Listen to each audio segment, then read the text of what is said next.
Yo, what's up mga treasure? So this is our last month's treasure finds, and today's episode we will show you what we acquired for the month of April. So now let's start with our very rare. So this is a signed cap of Gilas Pilipinas, and some of the greats signed this cap for me. So we watched eBay live last month and we secured some autographs, as you can see. So first will be the autograph of Boss Danny. So he is one of the greatest agents. So marami nang napasikat na player to, and napakabait nito ni Boss Danny. Shoutout sa iyo, sir. And kita nyo naman yung pirma niya with a God bless you pa na message. So very amazing person. Also, itong signed ni Junmar Fajardo, the Kraken, and I'm guaranteeing this, he will secure his place as one of the greatest who ever plays the game of basketball. So, magiging Hall of Famer to sigurado dito sa ating bansa, sa PBA. So, another is tong signed ni CJ Perez. So, he is also one of the greatest sa San Miguel. MVP siya last conference, and napaka-explosive, napaka-flexible and dynamic na player neto ni CJ Perez. So, kukuha pa tayo ng ibang signature dito sa cup na to. And I hope we can secure more from Gilas roster, old and new. So, another thing na nakuha natin last month is this. So, upgrade siya ni Red Demon, and it is the battery. So, rechargeable na yung battery ni Red Demon, and mabilis na siya lalo. Hindi na ganun kabilis maubos yung charge ng battery niya. So, hindi ko pa siya ulit na upgrade for this month, but hopefully I can get more breaks para hindi na talaga siya lilipad sa racetrack. So, ayan. Kita nyo naman.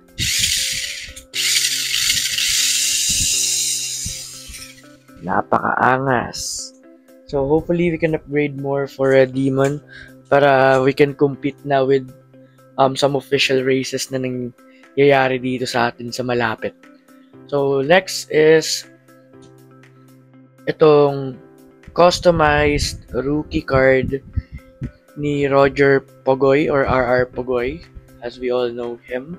So napakagandang card, napakaganda ng sign, plus rookie year, rookie sign niya to. And si Pogoy ay isa sa pinakamagaling din sa PBA. Napaka-shooter na tao, napaka-flexible na player din. And to be honest with you, I really don't like him pagkalaban siya ng San Miguel kasi I can say na may gagawin talaga tong player na to, and malaki yung chance na papahirapan niya yung team ko. Pero overall, napakagandang card, napakagaling na player neto ni Pogoy. So, hopefully makapagpasign din tayo sa kanya dito kasama ni Jason Castro. Yan, yun yung mga gusto ko sa token text eh. So, hopefully we can get their autographs too. Pero so far, we have RR Pogoy's signature here in the card. So, the last gem that we acquired last month is this. Very beautiful. So this is a first Funko Pop, rookie year, rookie Funko, and rookie rin to, si Victor Wembanyama.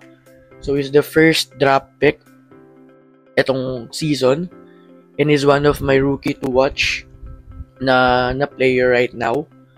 And talaga namang napakaganda ng performance nitong batang to. So, simula pa lang siya, pero yung mga achievements niya, yung mga records niya, stats-wise, scores, steals, assists, most especially blocks, talagang napaka-solid. So, hopefully, he can maintain the health. He can improve more, gain a little bit more muscle para hindi siya lumilipad pag binabangga-bangga ng mga, alam mo na, mga veterans like nila LeBron James, nila Bam or nila Aiton. Yan, yung mga talagang masasabi nating may galaw na sa ilalim. And talaga namang solid kung pepwersa. But overall, nakasecured na siya. And I really want this to be my personal collection. Pero, we never know. Pag siguro talagang naging OG na yung Funko na to after quite some year. Like 3-5 years. And si Wemby is talagang naging super solid na player. High chance will be sobrang tataas ng value nito. And I don't know, baka matempt ako na mag-sell. Pero tatry ko pa rin humanap ng another Wemby na Funko. Medyo tumataas na kasi rin siya when it comes to the market sa mga reseller. So I will try to find, siguro pag may budget na. And kung may stock pa, syempre. Another Wemby Funko, and that's intended for selling. Para itong isang to, I can just keep it like the other Funkos na itatabi ko. Like yung Curry ko na Night. So, nandun siya sa taas eh. There you go. Ayan. So, that particular Curry Funko Pop. So, anyway guys, ayun lang naman, na-share ko lang. So, that's for our month of April. Hopefully, we can get more gems this month. Please don't forget to like and subscribe. See you guys later. See ya.